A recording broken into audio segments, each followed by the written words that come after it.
म्हणून लागले अभिधान, झरा ऐसे तिज लागून, जलाभावी खाचची.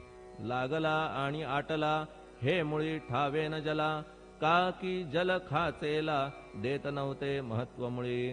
खाचेसी मात्र अभिमान, जीवनाचा परिपूर्ण, म्हणून ते आटता दारुण, दैन्यावस्था येतिसी. नरदेह ही खाच खरी, शुद्ध चैतन्य विमलवारी, खाचा अनंत होती जरी, तरी न पालटो याचा. म्हणून अजन्मा आपण, मी म्हणतसे दयाघन, अज्ञान नगाच्या कंदना, करण्या व्हावे वज्र तुम्ही. ऐशा खाचा आजवर, बहुत झाल्या भूमीवर, हल्ली अजून होणार, पुढेही कालावस्थेने.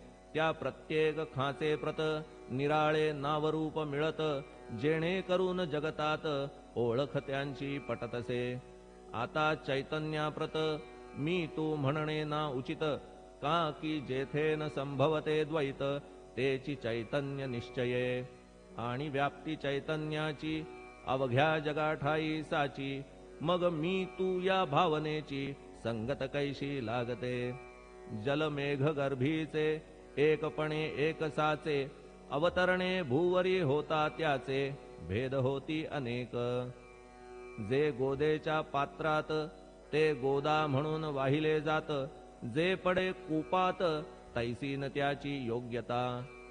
संतरूप गोदावरी, तेथील तुम्ही आहा वारी, आम्ही थिल्लर कूप सरोवरी, म्हणून भेद तुम्हा आम्हा.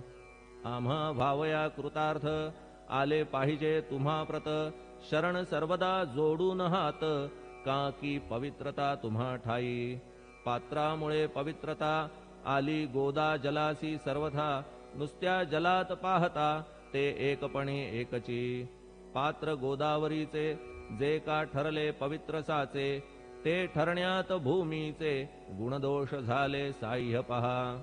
मेघगर्भीच्या उदकाला, जो भूमिभाग न बदलवी भला, त्याच भूमीच्या